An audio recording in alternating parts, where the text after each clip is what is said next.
Welcome, everybody, to the other side of the glass, the Facebook Live series from us, the Just Dad Bourbon podcast. I'm Jimmy Don Kerr. I'm Brad Broaddus. And I'm J.D. Dameron. And before I introduce our guest this evening, I want to remind you guys to share this live feed. Want as many of you all to share as you can. Really excited about the guests that we have on tonight. And I think this is going to be especially, I think the youth of our audience are really going to enjoy this one. And so our guest tonight is Byron Embry. Byron is a leadership expert, international keynote speaker, and author. Mr. Embry himself grew up in Richmond, Kentucky, and was drafted in 1995 by the Oakland Athletics. In his senior year of high school, and again by the Atlanta Braves in 1996 while attending Indian Hills Community College in Iowa. His 10-plus years playing in professional baseball gave him the tools and confidence to begin a whole new career in motivational speaking on leadership and personal development to a variety of audiences, to those not only in sports, but business as well. Byron, thanks for joining us, man. Well, thank you guys for having me. So where are you hanging out right now? I see you're in your vehicle. Yeah. I got all the kids here, so it's kind of loud in the house. Here in Richmond, Kentucky, the Bluegrass, 40475. I got a chance to take a couple days off. The work life with obviously still working in baseball, doing part-time work with the Boston Red Sox. Then my full-time job at Slammers Baseball, one of the largest club organizations in the country. So it's just a whole lot. So we're taking the kids fishing to down in Florida, and then I got to cut it short. I got to fly them back and coach a tournament in Atlanta. One of my coaches can't be there, so I'm going to fill in. And then, but yeah, man, just trying to soak up some sun and some humidity, which we don't have in Colorado, in the Denver area at all. And then, get back to work. So I'm just really glad to be here. What kind of fish you doing down in Florida, man? Y'all bass fishing? You going to sea fish? No, we're doing. So my 10-year-old is not an athlete. He wants to be a fisherman. And me teaching fishing is like the dad playing catch with his kid who never played at all, right? So I'm going to take him with an expert to Jacksonville to go deep sea fishing. So we're going to have a great time there and catch some fish, eat some seafood, and just talk about growing up. So I'm looking forward to that. Yeah, sounds like a good time. So how many kids do you have now, B? 4 or 5? I've got 4. I've got 2 girls, 16 and 14. Then I've got 2 boys, 10 and 9, who don't have athletic bone in their body. I mean, I'll tell you what, those boys would not catch the coronavirus if you sneeze right on them, right? So that's not their gig, but they're boys, and I love it. And being dad is just an awesome thing to be, man. It really is. It's just an awesome job, and obviously the best job. Well, we've been competing since we were little kids, and I've got 4 kids too. So I'm gonna have another one. I'm gonna have to beat you. Hey, best luck with that. You go right ahead. Yeah, he'll let you have that one, Brad. Yeah, that's right. So one reason that we wanted to have Byron on is we've had a number of motivational speakers and athletes and people that have helped in the development of youth. And Byron is not only somebody that's a friend of mine, was also somebody that took me under his wing and mentored me as a young man. And I've always had a ton of respect for you because of, I was a freshman when you were a senior, and you were in the heyday of your high school career. You were getting ready to make decisions about going to college or go pro. And then, some little scrawny freshman comes in that doesn't have a right to be there, but's getting a little bit of attention. And I think the natural reaction would be to say, okay, little fellow, you sit over there in the corner of the dugout and you wait your turn. You did the complete opposite. And not only gave me encouragement, but I don't know how many hours we spent together in a cage, just talking baseball, just throwing. Right. And that was something that really impacted me, awesome. not just as far as my development on the field, but how I interacted with people and have invested in other people since then. So, I don't think that's been 20 years ago, and I don't think I've ever said thanks, but But Whoa, that's wow, something that wonderful. has really made a difference. No, well, that's awesome. You know, Brad, that's what happened to me. We're Madison Central, big baseball program. I made the team as a freshman, and I'm the only freshman there. Well, Kurt Lyons, who ended up being drafted by Cincinnati, Jason Irwin, excellent player, played at Eastern. They treated me like I was one of the bunch, and them saying hello to me in the hallway was a big deal. Well, they would take me home from practice. They would play catch up. So they did a lot for me that most freshmen didn't get. So I knew when I had the opportunity, you go find the freshman who's got a chance and you treat him like one of your own, right? And it's just one of those things where, we talked about Don Richardson and his legacy. Well, part of the legacy as a player at Madison Central High School was passing down the teaching and the mentoring and the encouragement from generation to generation. And I think that's what's missing in today's culture. Everybody's worried about themselves, right? And I've just found it's been my belief that when you do something for somebody who cannot afford to pay you back, the value of that, the equity of that is, insurmountable. So thank you for saying that. So Eric Mosley already had a question, man. I know Eric. So you always said you was with the Red Sox, right? So what I'm in scouting. Yes. so you're scouting. Mhm. Okay. Yeah. So scouting is different because I'm a player development guy, and I'm big into taking the kid who throws 100 who doesn't throw a strike and teaching him how to pitch. Well, scouting is a little more difficult because I got to go try to find guys who are like that, and try to pair him up to kind of determine what would he be at the major league level. Would he ever get there? If he gets there, how long would he stay? How much is he worth? What is he going to do there? Which is kind of challenging. And so I'm just a part-time guy. They get my second opinion on things. And but my real heart is developing, right? And I think Brad can speak to this too. Growing up in Richmond, we just played. Some of the teaching and the technique, we were never taught that. We were just athletes. And you look at it now, had we been taught the things that are being taught today, we would have been so much farther ahead of the game. And so, again, I want to create opportunities and things for other kids that we simply didn't have.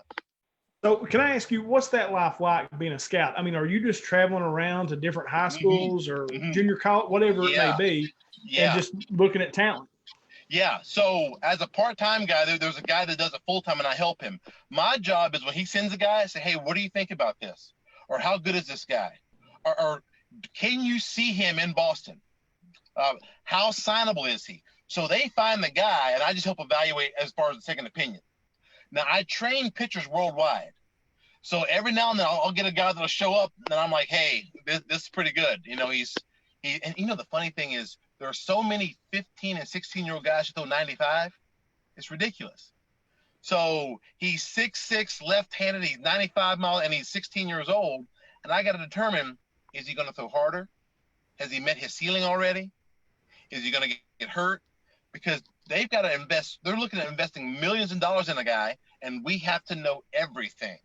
Character is – I can't tell you how many times I've gotten up or other scouts have gotten up and walked out of the ballpark from a kid who was throwing 98 because of his makeup, because of him throwing his glove, or because mom is making excuses for him in the stands. We hear all that.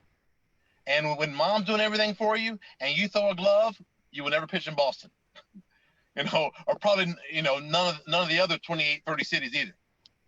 Mm-hmm. So to answer your question, it's my job is to reevaluate the talent. We evaluated it. Here's what we think. What do you think? What does he need? Is it worth it? We kind of take it from there. So yeah, I love it. Cool, man. I'm sure the scouting has changed a lot, especially in the last 10 years, just because of technology. Because yes.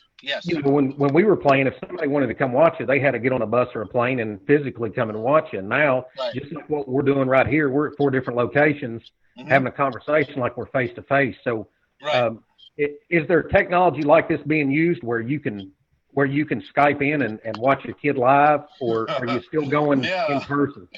Yeah, it's funny you bring it up, Brad, because with COVID, obviously, the NCAA has a dead period until August 31st. So when I'm dealing with Tennessee or Vanderbilt or Louisville or Texas or Florida State, they have to do everything virtually. So the crazy part is they have to offer scholarships on kids they've never seen. And to offer a 4-year scholarship to a kid you've never seen is scary. So they have to take all the metrics. For example, when I talk about metrics, let's talk about pitching itself. Before, we just looked at velocity, the actual radar gun. Now, that's pretty much irrelevant. We don't want to know how fast the ball is traveling. I want to know how fast it's spinning. Because on average, a baseball loses about 1 mile per hour every 7 feet that it travels. But the faster the spin, the less speed it loses. That's why you can have two guys throwing 90 miles an hour. 190 gets the home plate quicker than the other one because it's spinning faster. So spin rate has a greater factor on swing and miss than the actual velocity does. So don't tell me how hard he's throwing. I want to know how fast the ball's spinning. And that's one of the factors that we have to look at to determine how good the fastball really is. So, and we do that through technology, through Rapsodo, through Doppler radar, through TrackMan, and it tells us everything that the baseball does aerodynamically. And we can compare that to the major league average. Oh, wow. We've already got another question in from the live feed.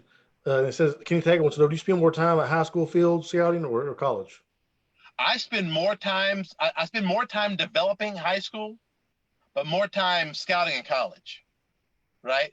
Because, and I'm a player development guy. I want to go develop the kid. I eventually have to go scout, right? I want to go. There's nothing more rewarding, guys, than teaching a kid a curveball, like a real one that he didn't have before, and watching his eyes light up.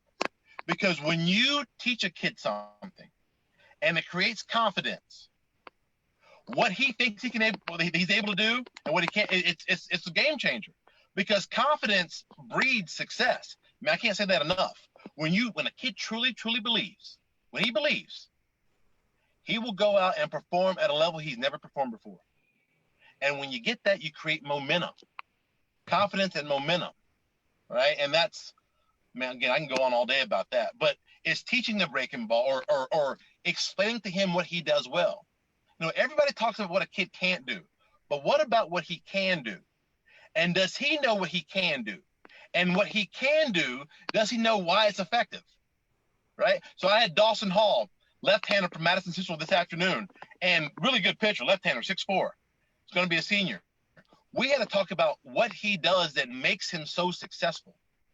Because when you know what's good and why it's good, you'll stick with it.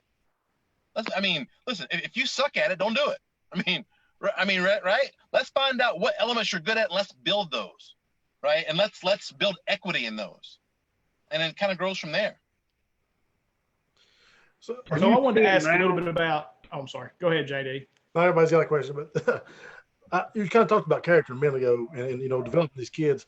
Has there ever been a case where you had a kid that had the great character and could do, some things right, and maybe he hasn't physically matured yet, and he got to college and he really started blossoming, then everybody was on him. Like, man, listen, that's why I love my job. That right there.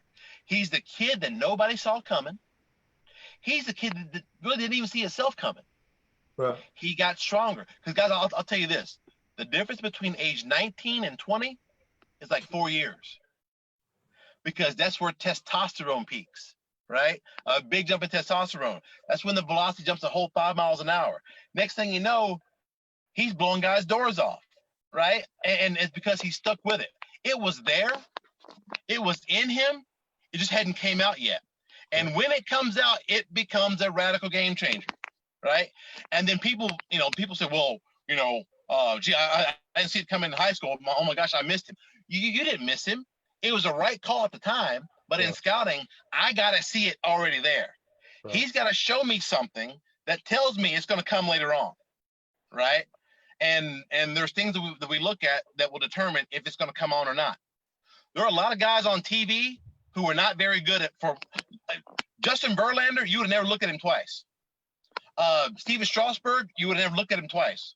Billy Wagner, you'd have forgot all about him. None of those guys were very good going into college, but they came out of there being special. And again, that's what I love about this job. So yes, that happens, and everybody gets excited when it does happen. Go ahead, Jimmy. Now. Well, no, I just wanted to ask about your career. And I know when I was reading your bio there, said that you were drafted by the A's and then later you were drafted by the Braves. And I know Brad has talked to me a little bit about you, and he had mentioned that you had been spring training a couple times with the Braves. And I was wondering, was that during like the Maddox, Smoltz, Glavine heyday? Yeah. Was that, because the Braves was my Yeah. team. We had like Oh, three yeah. channels back in the day, and one of them was Yeah. PBS, and I could watch the Braves. Oh yeah. Yeah. So when I got drafted by Atlanta, it was like, what? Really? And I got into rookie ball, and I had Rafael Furcal at shortstop, who nobody knew who that was at the time. Marcus Giles, second base, no one knew who that was at the time. Troy Cameron. So we're doing all this, and I'm throwing fastballs by people. And I'm thinking, it's not supposed to happen. Well, a lot of those kids were kids with wooden bats who hadn't, first year pro ball. So it was easy. But the next year, I was humbled. And so there's always a saying, guys, in baseball, the two types of players, the humble and those who are about to be. Right? And I remember when I struggled, John Smoltz was so good to me. I was an A-ball guy. He was like, hey, nobody in baseball gets to the big leagues without a struggle. Right? It's those who fight through it. It's those who really believe the sun will come up tomorrow. Right? It's those that continue to grind. And that stayed with me for years. And I was able just to kind of grind my way through it. Now, Greg Max was a different guy. I remember walking into spring training, just, A-ball guy, and Greg Maddux is riding the exercise bike in his jock strap only. That's it. That's all he had on was jock strap. And so I had to get on the bike after Greg Maddux, and I didn't want to do it. But then again, it's Greg Maddux, so I did it. Maybe you'll rub off, huh? Hey, exactly right. Hey, I'll take what I can get. I remember you called and told me about that, and because at the time I think Maddox had just signed the biggest contract in the history of baseball at the time. Sure. Right? I think he was the highest paid player in baseball. Yeah. And you said, I think it was like Andrew Jones, Chipper Jones, whoever, people were coming in wearing ties and slacks and all this stuff, and said the richest guy in baseball came in wearing cutoff jean shorts that were different lengths. That's Mad Dog. Yeah. So that year in spring training, he wanted to see how many Burger King Whopper wrappers he could get into the back of his rental car. His locker looked like a third grader that was unorganized. He had paper football, paper airplane, dip cups, fishing rods on. I mean, he was just, but he was Mad Dog. One of the most competitive individuals I've ever been around. I mean, he was an animal. I mean, that guy. So there's a lot of those lessons, like from those Braves teams, and then I got released. A couple years after that, that's when steroids got big. Well, I couldn't understand why everybody was throwing so hard. Well, everybody had gotten into steroids. I knew nothing about it, and so I fought through independent league ball. It was when I started teaching pitching to kids, I was teaching myself. And I'm a big believer that if you really want to learn something, teach it. And the more I taught, the better I got. So at next thing you know, you look up, the radar gun's 102. Now you're going to the major league camp with the Royals. And the major league levels, obviously, that's just different, right? I mean, you're dealing with some of the best in the world. I remember 2005 when I had signed with the Royals. They sent me right to major league camp. And the first guy that embraced me was Jose Lima, right? And he was amazing. And of course, in spring training, those major league hitters, they're not ready yet, right? And I'm, here's Vladimir Guerrero, here's Barry Bonds, and I'm beating these guys all until everybody got their timing down. And when they got their timing down, I needed an L screen, right? I mean, they were hitting I was backing up third base like it was my job. So they sent me down to AAA, and I'm bummed. Finally, I get a phone call, and this is a true story. I love telling this story. I get a phone call from the manager or from the GM, Allard Bear, say, hey, do you have a suit? I was like, yeah, I got a suit. He goes, all right, you need to be at the airport 7 a.m. You're going with the big club to Houston for the exhibition game, right? Major league trip now. Got my suit on, go to the airport, we fly out of there, we go to the hotel, big league club, all this, exhibition game. I'm not supposed to pitch. Well, I go to my hotel room, turn the television on, and they announced the starting pitcher for the Astros, Roger Clemens. I almost cried. I mean, because Roger Clemens, that's what I patterned my game after, right? And that's the dude, right? And Roger Clemens is pitching in a ball game, and I'm not only going to the game, I'm in it, right? I'm not going to pitch, but I'm in the bullpen. Right. So we get to the ballpark, and I'm out there. I'm watching Biggio and Bagwell hit balls out of the stadium. We go out for the national anthem, and I'm to stand and look at the flag, but you couldn't help Roger Clemens. I mean, he was just, the shoulders as wide as a door. So I'm in the bullpen. I'm chilling. I'm watching Roger Clemens. We go up 3-1. The bullpen phone rings in the 7th. It's Tony Pena, the manager, who's now the first base coach for the Yankees. He says if the game stays the same, Embry has the 9th. I'm like, no, he don't. Hey, call Tony back. Tell him leave a message. Tell him Byron ain't here, right? So I get up in the bullpen, and I'm throwing balls everywhere. It's like a snowball fight. I'm throwing balls every which way. Can't find the catcher. My heart's beating. Here we go. It's the 3rd out. I'm trying to run on the field, and I can't open the bullpen door. Look, listen, y'all. We on TV. My mom's watching this back in Kentucky. I can't open the bullpen door. So finally they open, and here I come running out. And when you have adrenaline, home plate looks like it's 2 feet away, like you reach out and touch it, right? And I gave up a hard single and almost got out of the jam. Well, get 2 quick outs, and I walk a guy, and then Jason Lane comes to the plate. Behind him, MVP Lance Berkman. Ooh. There's 40,000 people in the stands. And Devin Bennett was there that night. He's in the stands. And first pitch to Jason Lane, he hits a rocket. Like off the bat, I knew it was gone. Place went crazy. I didn't turn around. It just so happened he hit it to the deepest part of the park. And my left fielder did a circus catch, fell down, and the ball found his glove at the end of the game. Right?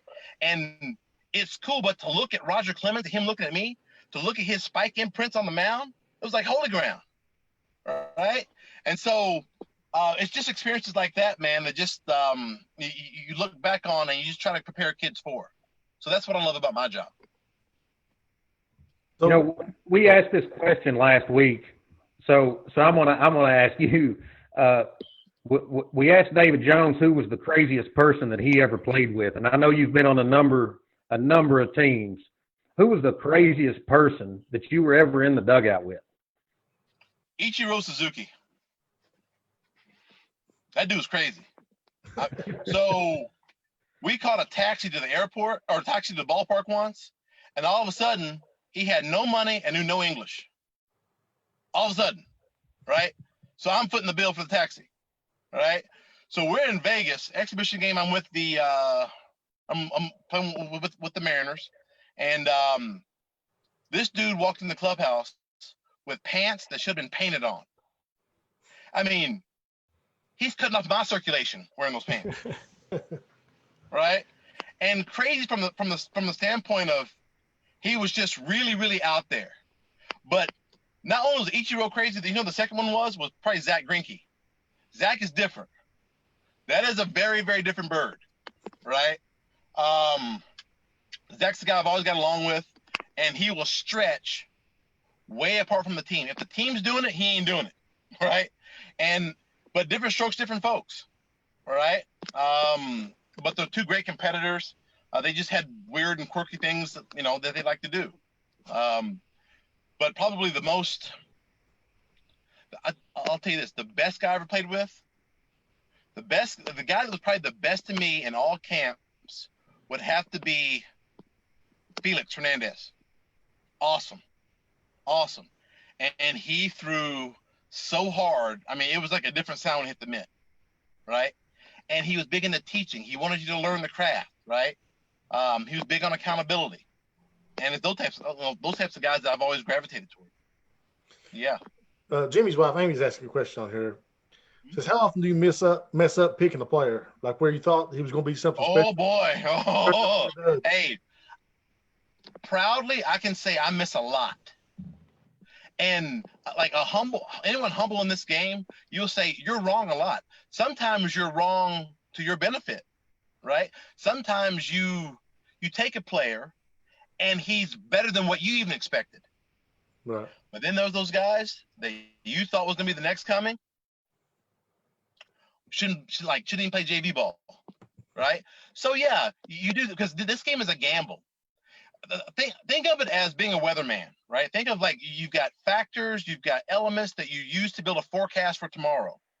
Sometimes you're right, sometimes you're wrong. This guy has a 30% chance of being a prospect, right? He's got a 10% chance of going to the big leagues, or there's a 100% chance he's going to the big. You know what I mean?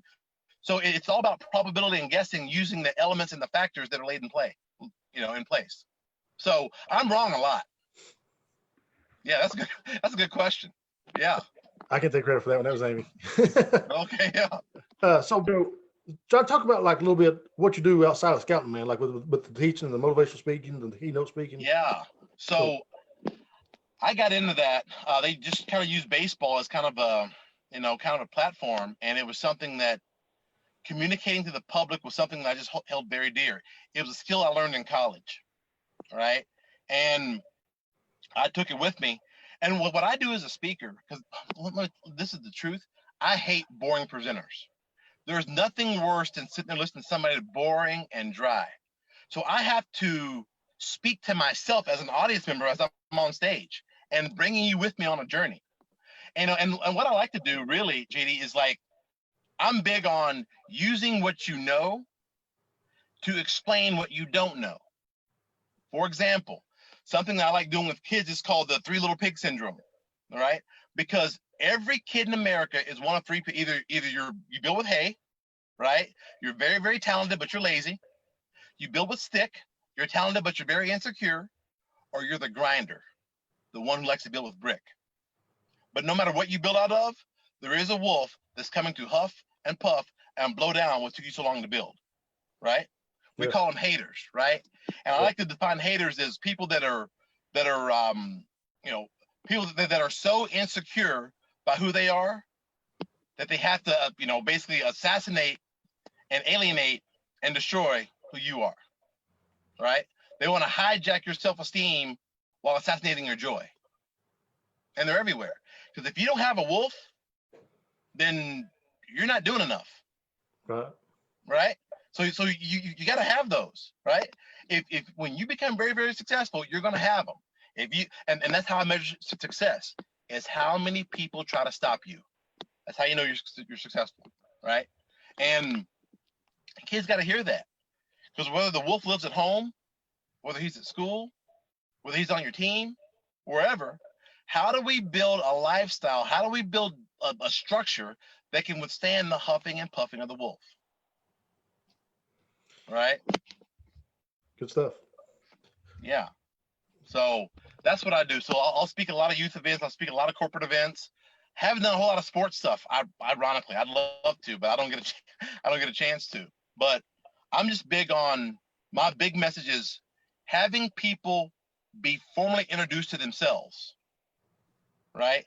Having America, basically developing a closer out of people, right? Where you're the closer at work, the closer at school, the person that gets the ball when everything's on the line. When the game's on the line, you becoming the game changer, right? Hey, and sometimes we fail. Sometimes we blow the save. Guess what? The sun will come up tomorrow. We're going to make the adjustments. We're going to get back at them. And you got to think that way, all right? I mean, blown saves happen in real life. We've all blown them, right? But we've all picked up the saves, right? But how do we know who we are to build a consistent repertoire to where we have more successes than failures? That's it. And that's been really my core message. I'm ready to run, man. I'll tell you right now. Yeah, I love it, man. And really it holds me accountable to just being a dad, right? Yeah. As a father, I want to be the man I want my girls to marry. I got to be better than that man. And I want to be the man that I want my boys to become. That's tough, right? Especially if you love your kids and you want to be that man, that's going to take a lot of accountability. And I've always defined accountability as the level of integrity towards your responsibility, right? Accountability is not taking responsibility for the wrong, but it's owning up, to everything else. Basically, it's not always doing the right thing, but it's making the wrong right. So extreme ownership. It's extreme ownership. Exactly right. Exactly right. So yeah.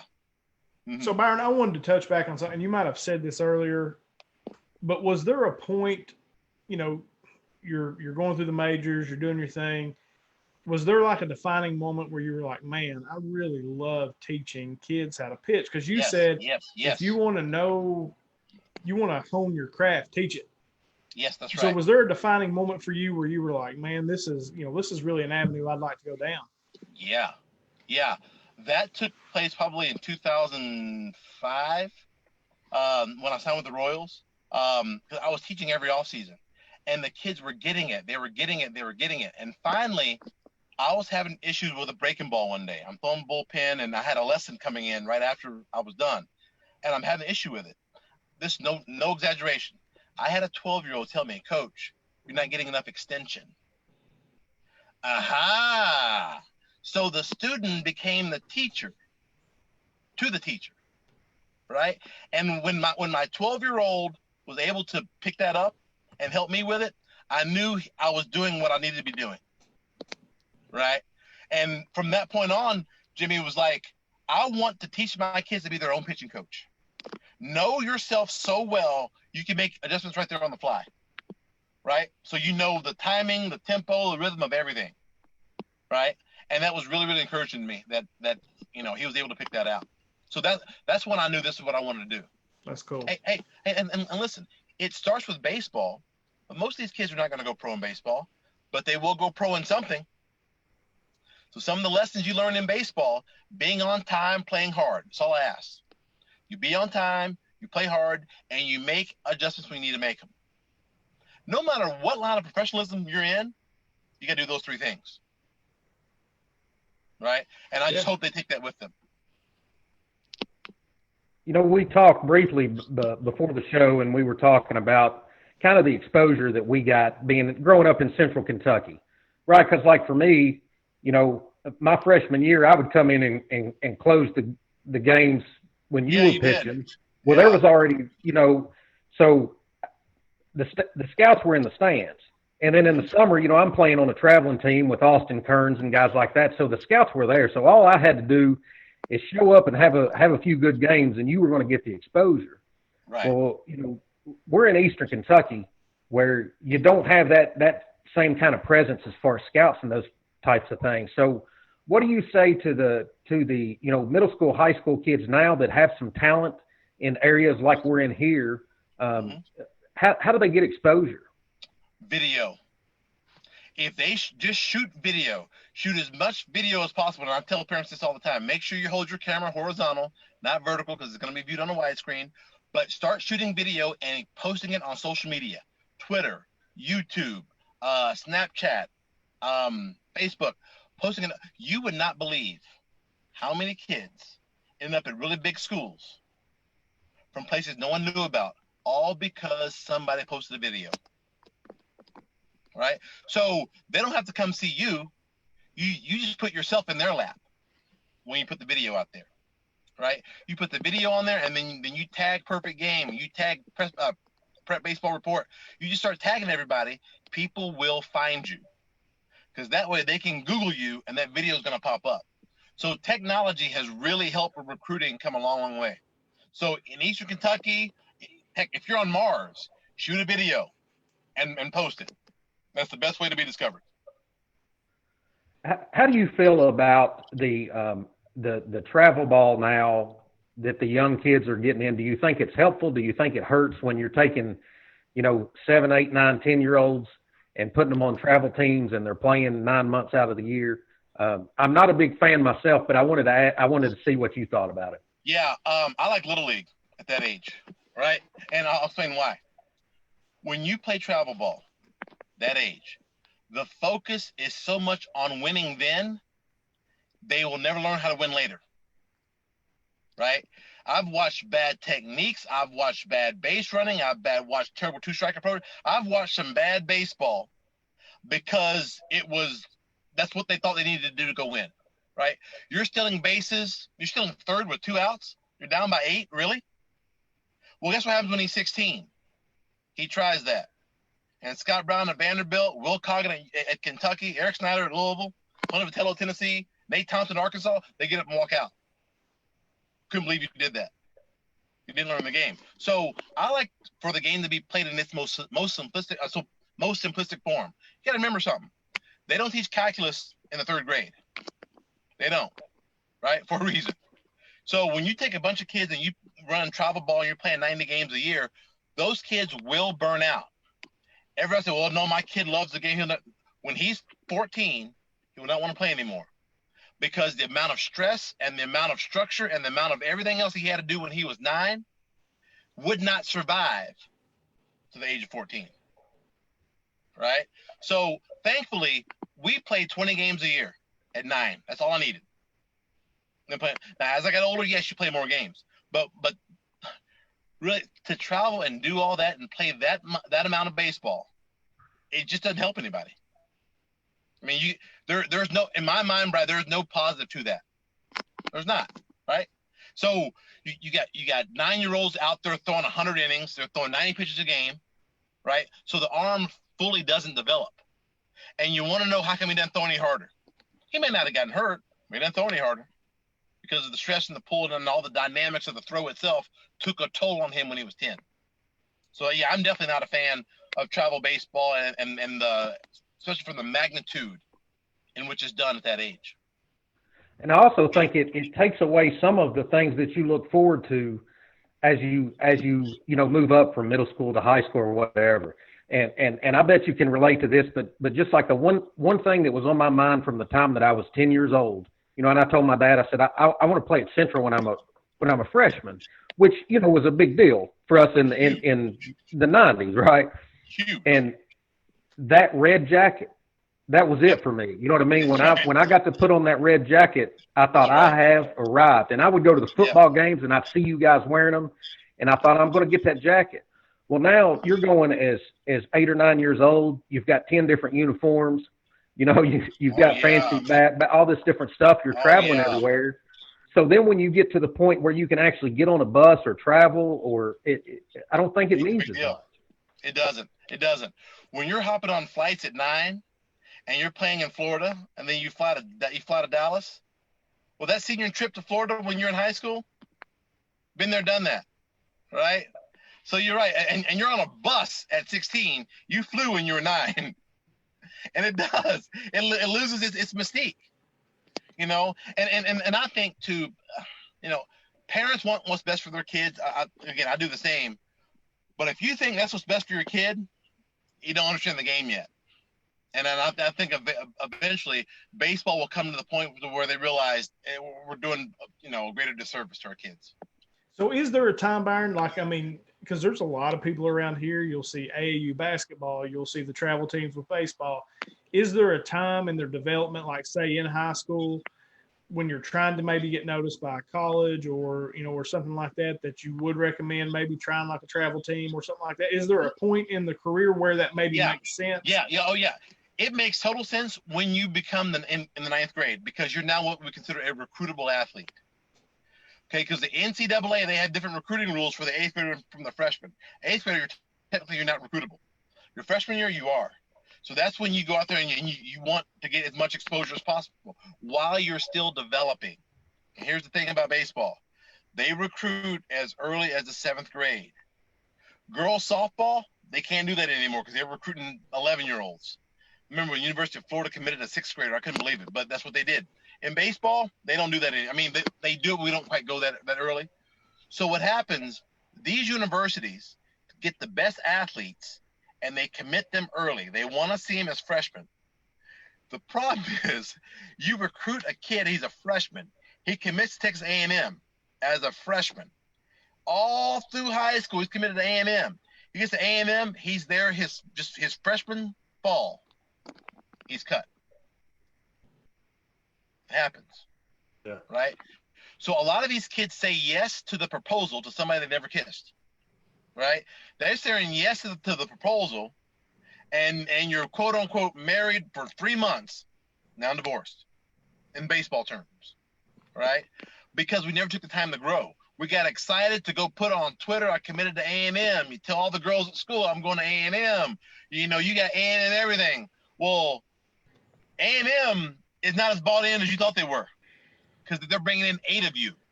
Right. And they're going to choose one of you. So, you know what I tell people? It's like going shopping and you buy 3 pairs of jeans, take them all home. Whatever fits the best is what you're going to keep. You're going to return the other 2. That is the NCAA in recruiting, because there is no free agency in college sports. So you got to bring everybody in, Right. see what you like, and then send the rest home. I didn't know that. I mean, honestly, didn't know that would happen. Yeah, oh yeah. So you got 11.7 scholarships. You don't have. I mean, you don't have a whole lot. So you bring all these kids in, and they think they're coming in. They committed as a freshman, sophomore, or whatever. Well, wait a minute. I thought I was the only catcher. Well, you brought in 4 more. Heck, you had 3 when I got here. Well, guess what? Somebody's going to junior college. Right. Somebody's going home. Right. And it's just one of those things that it's always been a part of the mix. Yeah. So in recruiting, which is where I spend most of my time for my kids, I got to know who you're recruiting, who you're bringing in, and what you do. Because the last thing you want to do is put a kid in that kind of situation where he's going to be cut his freshman ball. So I had a question, man, about coaching. Like, how important is it, and how much have you seen the game change in the last 20 years since you've been 15 years since you've been getting involved with the teaching with these young kids?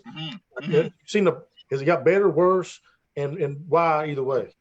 Both. I feel like that we do more coaching now than we did. I mean, coaches are in the game. They're in there. They're invested. They're going on, but we're teaching less. Coaching is when I tell you what to do. Teaching is when I explain how and why. Okay. Coaching is, hey, on this you go there, this you go there. But as a teacher, you gotta explain why they're doing that. We're coaching more, teaching less. And I'm a big believer in the why. Because if I explain the why and you buy into my why, I never have to remind you. Because it makes so much sense to you. You know, I'm a big believer in kids that are 14 to 18 years old. They're going to make, they are going to make errors. They're going to drop balls. Ball's going to go between legs. They're going to strike out. They're going to do all that stuff. It doesn't need a reaction from a coach. You don't need to say anything. Right. I don't say anything. Now, when it comes to attitude or effort, then you can get in his lunch a little bit, because you can control that, right? Attitude and effort are the only 2 things that will cause me to blow a gasket, and it should be. But hey, we're gonna lose the ball game because he can catch a pop up. We're gonna lose the ball game because he walked everybody. Hey, you pat him on the tail, you encourage him to go back out there, because it's too easy to quit. You know, and he's 16, right? He knows it was bad. You know, so yeah, and I guess that's my thing. We want to coach. Well, explain to him why he walked everybody. Explain what happened on the flat ball, what we should do next time, right? Explain cutoff and relay. So explain it over and over and over again to where they can't forget it. Yep. So again, I think we coach more than teach. I coach high school football, and I don't know if baseball is like this or not, but we do a lot of film. Do you guys do is baseball? Doing more of it now. Huh? Doing more of it now, yes. Yeah, and that's been my best teaching tool, man. Is getting the game film, getting there and bringing it down, like giving up ground to the linebacker, whatever. But they can see it, and I didn't know if baseball was. Yeah. Baseball does it more for technique when they're young. Hey, look at your foot, look at your hips. We do it more technique. But when they get to college, they look at like strategic. They start studying film of other hitters and other, another teams. In the pro game, it's a lot of video of your opponent and how we break it down, what we're going to do to attack it and everything else. For sure. Do a lot of that. Brad, do you have a question? No, you're good. Oh, okay. I saw the hand. So I would be remiss if I didn't ask, because I want to know. I got a couple of questions, but I'm not joking when I say like the Braves are my all-time favorite team. I mean, I cheer for the Reds now, but during that, I mean, I'm not joking. When I was a kid, shut up, JD. When I was a kid, we literally had 3 channels. TBS was one of them, and the Braves played every day. And I used to watch it with my grandfather, and they sucked. I mean, they were awful. That was the day, you got the Dale Murphy generation. Everybody, loved Dale Murphy, Bob Horner, Rafael Ramirez, all of them. Oh, yeah. So then you get to the time where they're good, and you've got, probably the greatest pitching staff, in my opinion, of all time. Yeah, I agree. Smoltz, Max, and Glavine. And I want to know, like, specifically about those guys. Like, were you around them and watched them pitch? Like, could they just throw it wherever they wanted? Like, Maddox looked like he could put it wherever he wanted. So did Glavine. Like, just wherever they wanted to throw it, that's where it went. Yeah, so they practice that. Those guys are big on execution. So put it like this. In basketball terms, if it didn't swish, it didn't count. If the catcher had to move, it didn't count. And if the catcher was moving too much, you ain't pitching for the Braves. That ain't gonna happen, right? So hitting is really, really difficult to do. Round ball, round bat.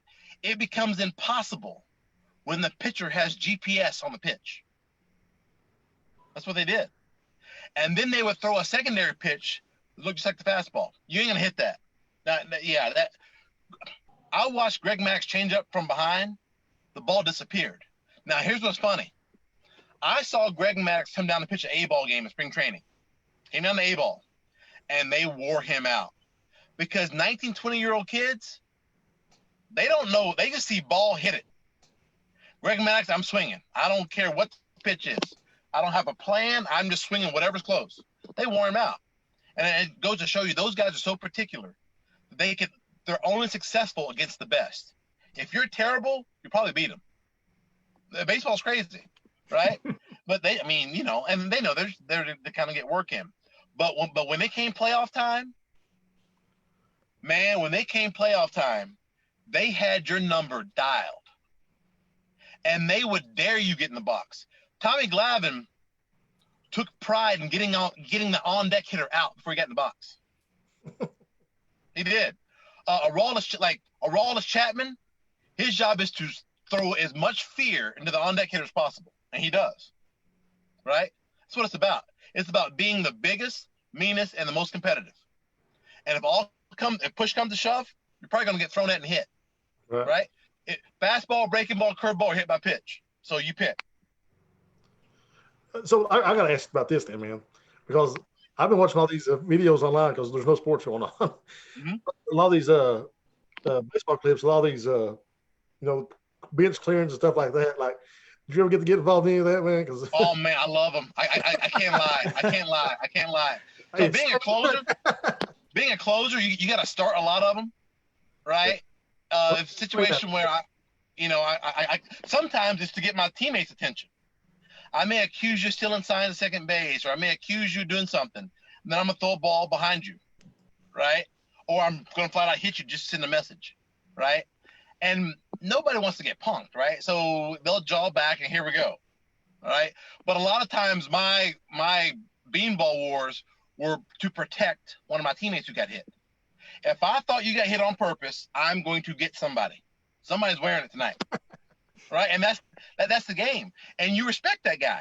You respect that pitcher, because nobody expects the pitcher who's afraid of rough feathers or the bench clearing brawl. He's the last guy out there. He's just kind of, man. No, you got to get in it for your guys, right? And it's no real intent. It's just to let all your boys know that you're the boy, right? You know what I mean?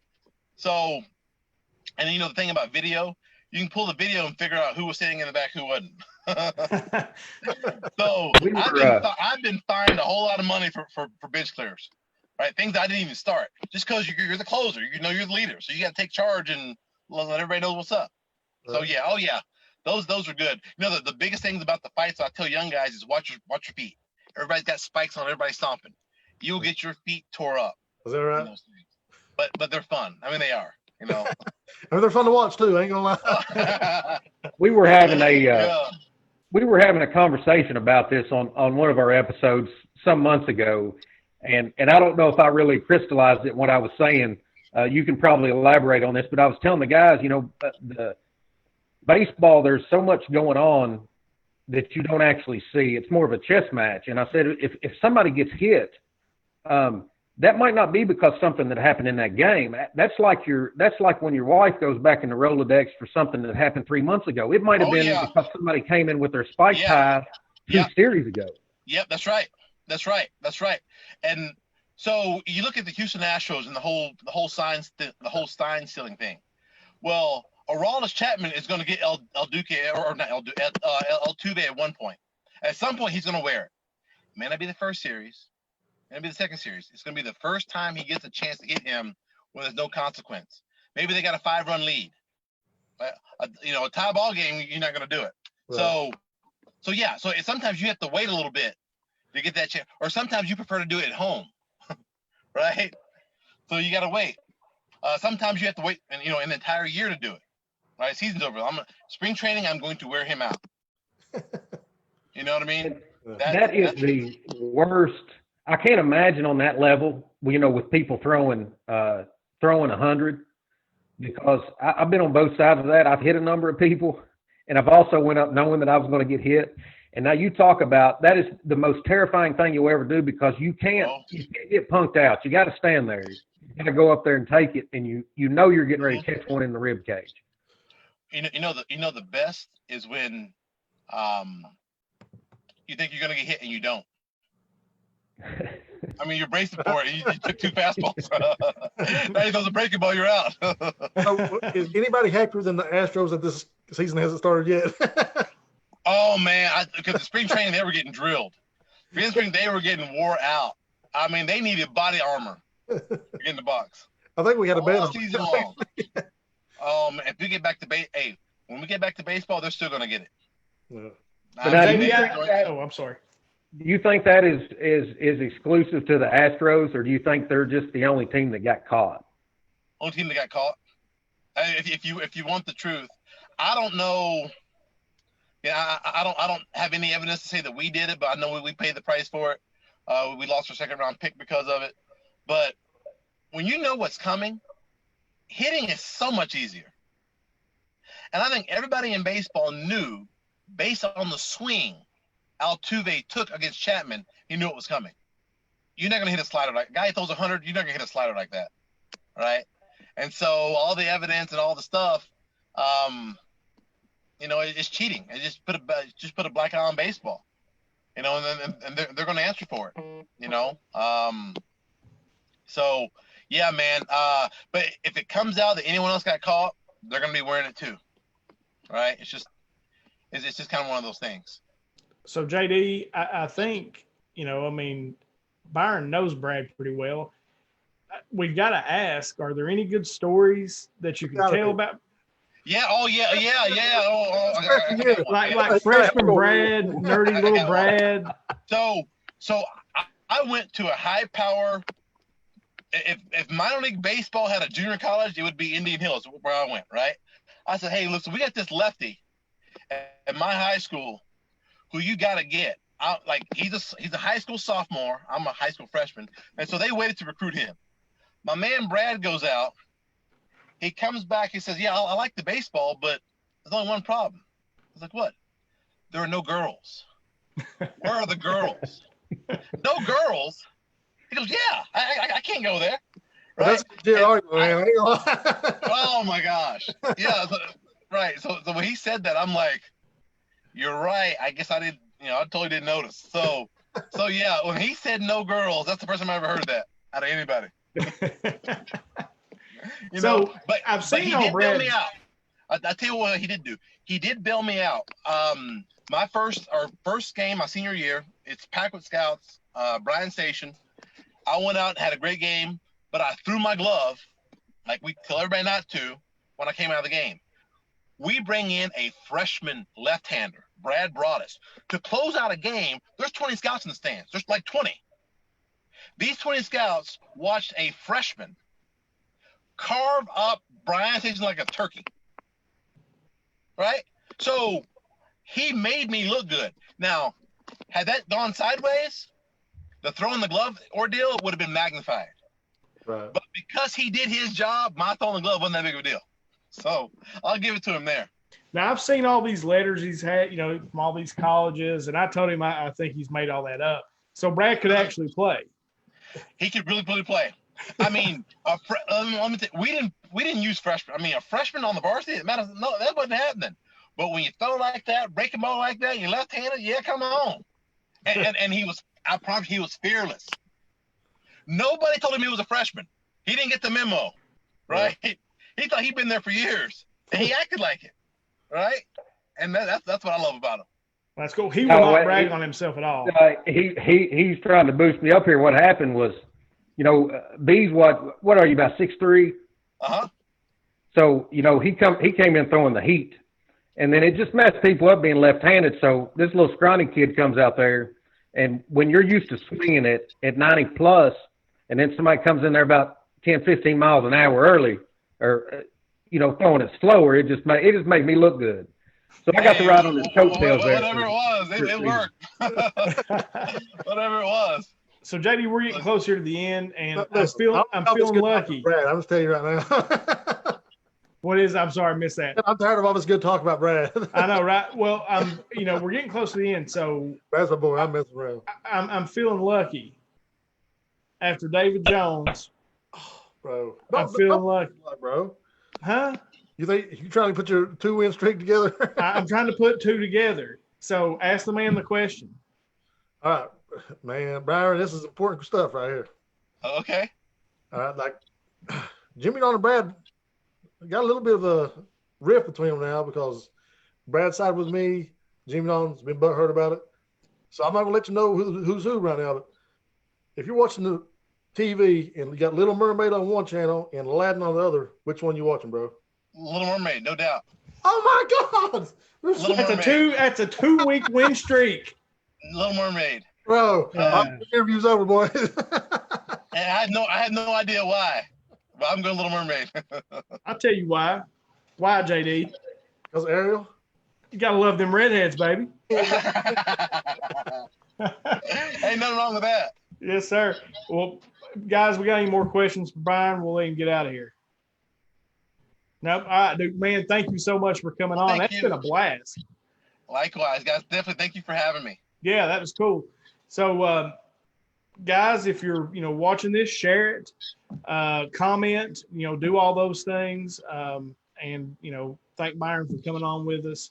And Byron, do you have any social media or anything that you promote, for your motivational speaking or your... Yeah, just check me out at just at Byron Embry on Twitter for sure. Cool. Mm-hmm. Man, like I said, I appreciate you coming on. And guys, if you're watching, of course, I don't know if we haven't worked out. I'll be going out of town this this coming week for vacation, and we may do just a best of show Sunday. I don't know yet. We may actually do a show with me from Florida. But of course, as always, you can check us out, our regular podcast on iTunes, Spotify. Of course, we launched from the Podbean app. The YouTube channel, go there and subscribe. We're trying to build up that subscription base right now. And as we always end the show, from myself, from JD, from Brad, and today, Byron, no matter how bad your week's been, no matter how bad your day's going, if you just add bourbon, it always gets a little bit better. Amen. Thanks for joining us, guys.